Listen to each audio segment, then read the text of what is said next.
दोस्तों, माना जाता है कि द्वापर युग में जब पांडवों ने महाभारत का युद्ध जीता तो उन्हें इस बात का बहुत बुरा लगा कि उन्होंने युद्ध जीतने के लिए अपने ही भाइयों को मारा। इसी बात से वह काफी दुखी थे और अपने पापों का पश्चाताप करने के लिए भगवान शिव का दर्शन करने काशी आए। मगर भोलेनाथ उन्हें दर्शन नहीं देना चाहते थे और वह नाराज होकर केदारनाथ चले गए। पांडव भी भगवान भोलेनाथ के पीछे पीछे केदारनाथ चले गए। पांडवों से बचने के लिए भगवान शिव बैल का रूप धारण कर बैलों के झुंड में शामिल हो गए। उसी वक्त भीम अपना विराट रूप धारण कर दो पहाड़ों पर पैर रखकर खड़े हो गए। बाकी सभी पशु भीम के पैरों के नीचे से चले गए, परंतु भगवान शिव जब अंतर्ध्यान होने ही वाले थे तभी भीम ने भोलेनाथ की पीठ पकड़ ली। कहते हैं केदारनाथ में विराजमान शिवलिंग भगवान भोलेनाथ की वही पीठ है। भगवान शिव भी पांडवों की भक्ति के आगे पिघल गए और उन्होंने दर्शन दे दिए। दोस्तों, केदारनाथ की स्थापना कब हुई और किसने करवाई, इसको लेकर सबसे चर्चित मान्यता यही है कि इसे पांडवों ने बनवाया है और वह 12 ज्योतिर्लिंगों में से एक है। यह मंदिर 400 सालों तक बर्फ में दबा रहा। केदारनाथ में आई भयंकर बाढ़ के बावजूद इस मंदिर को खरोंच तक नहीं आई। कहते हैं कि जिन 6 महीनों में मंदिर के कपाट बंद रहते हैं तब मंदिर के अंदर से घंटियां सुनाई देती हैं। ऐसी मान्यता है कि इन 6 महीनों में स्वयं देवता भगवान शिव की आराधना करते हैं, उनकी पूजा करते हैं। ऐसी महिमा है भगवान केदारनाथ धाम की, ऐसी पवित्रता है इस तीर्थ स्थल की। यही वजह है कि हर आस्थावान हिंदू की ख्वाहिश है कि वह जीते जी एक बार केदारनाथ धाम जरूर जाए, बाबा के दर्शन जरूर करें। मगर केदारनाथ धाम यात्रा से जुड़ी कुछ ऐसी बातें भी हैं जो इन दिनों हमारे मन को बहुत दुखी कर रही हैं, जिस पर मैं आप सबसे खुलकर कहना चाहता हूं और चाहता हूं कि आप सब लोग भी खुले दिल से इसे सुने। जैसे कि मैंने प्रोग्राम के शुरू में ही केदारनाथ धाम की महिमा और उनके इतिहास के बारे में संक्षिप्त में बताया और साथ में यह भी बताया कि क्यों वह देश के हिंदुओं के लिए इतना खास है। मगर यहाँ आने वाले बहुत से लोगों के तौर तरीकों को देखकर मन बहुत दुखी होता है। कहने में हर्ज नहीं है कि आज बहुत लोगों ने इस यात्रा को अपने ट्रेवल ब्लॉग और इंस्टाग्राम रील्स का अड्डा बना लिया है। वो केदारनाथ यात्रा पर ऐसे ही आ रहे हैं जैसे बॉलीवुड वाले फिल्मों के लिए एक नया सेट तलाशते हैं।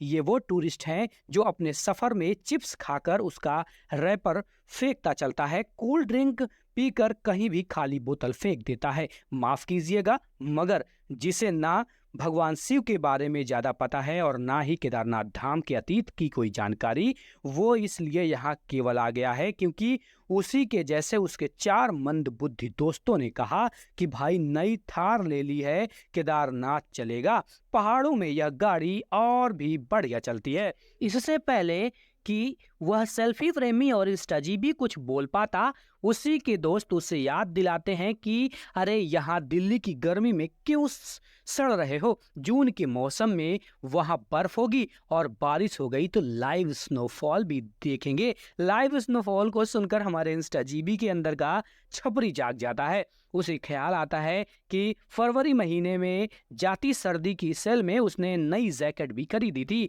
लेने के बाद अब तक पहनी भी नहीं। चलो केदारनाथ चलते हैं, भाई की नई थार में गप्पे मारते जाएंगे और मौसम भी बढ़िया होगा और जगह जगह रुककर सेल्फी लेंगे और फेसबुक में 4 फोटो डालकर अपने दोस्तों को इम्प्रेस भी करेंगे।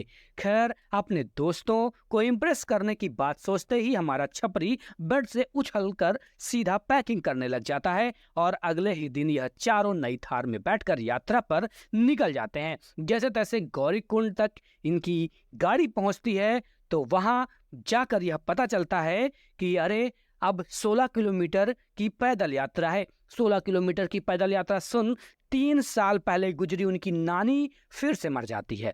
जो लौंडे प्यास लगने पर पानी की बोतल निकालने के लिए फ्रिज तक नहीं जाते और तब तक प्यास रोक कर रखते हैं जब तक कि मम्मी किसी काम के चलते कमरे तक ना आ जाएं और उन्हीं से पानी पिलाने के लिए ना बोल दें। ऐसे छपरी को जब यह पता चलता है कि 16 किलोमीटर पैदल चलना है तो गाड़ी के अंदर बैठे व्यक्ति को मिर्गी आ जाती है।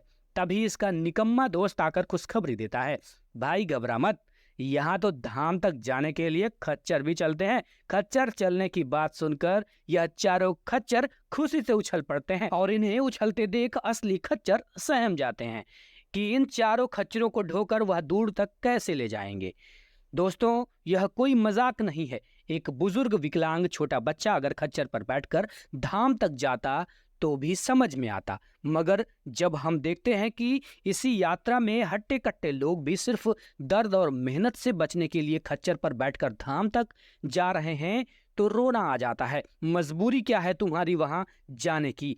जीवन में जो कुछ भी पाने लायक है, जो भी कुछ सम्मान के लायक है, उसे पाने के लिए हमें मेहनत ही करनी पड़ती है। मगर नहीं, आज की हमारी सेल्फी प्रेमी और रील्स की दीवानी जनता शरीर को तिल भर भी कष्ट नहीं देना चाहती है। यह अपने कंफर्ट जोन से निकलना ही नहीं चाहते हैं। दोस्तों, यहाँ मुझे यह कहने में तनिक भी गुरेज नहीं हो रहा है कि इस यात्रा के दौरान खच्चर स्वामी इस कदर लालची होते हैं कि उन्हें तनिक भी दया नहीं आती है। एक खच्चर जो 60 से 70 किलो का एक व्यक्ति लाद कर चल रहा होता है, उसे रोजाना कितने किलोमीटर चलाना होता है यह भी तय नहीं होता है। कई बार यह बेजुबान खच्चर सड़क किनारे यात्रा के दौरान मरे हुए पड़े रहते हैं, लेकिन इन पर तरस खाने वाला कोई नहीं होता है। भले ही कुछ दिन पहले मेरठ में कमिश्नर मैडम का कुत्ता गायब हो जाता हो और उसे ढूंढने में पूरा प्रशासन जमीन आसमान एक कर देता हो और महज 24 घंटों के अंदर ही कुत्ता खोज लेता हो, किंतु यहाँ 2 महीनों में भले ही 100 से अधिक खच्चर मर गए हों, किंतु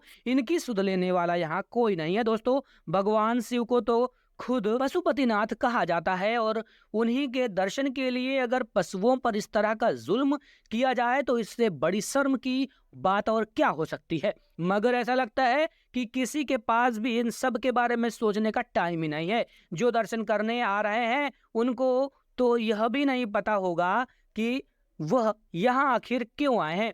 उनके लिए तो केवल यह एक टूरिस्ट स्पॉट है। दिल्ली की गर्मियों से कुछ दिन के लिए राहत पाने के लिए एक यह अड्डा है। इंस्टाग्राम और अन्य सोशल मीडिया पर लाइक्स बढ़ाने का एक जुगाड़ है।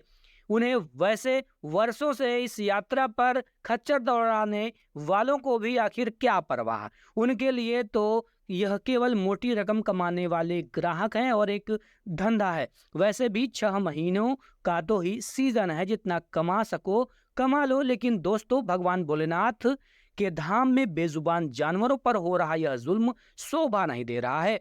इस पर विचार करने की अत्यंत आवश्यकता है। वैसे तो हर तीर्थ स्थल वहाँ के क्षेत्रीय लोगों के लिए एक बाजार होता है और दूर दराज से पहुंचे भक्तों से ही उनका घर का खर्च चलता है, लेकिन इस बात का सदैव ध्यान रखना चाहिए कि वह दिल्ली और मुंबई जैसे बाजारों में नहीं बैठे हैं। वह जिस भगवान की कृपा से वहाँ जन्म लिए हैं और उनकी बदौलत कमा रहे हैं, उनकी पवित्रता और उनकी आस्था का पूरा ख्याल उन्हें रखना चाहिए।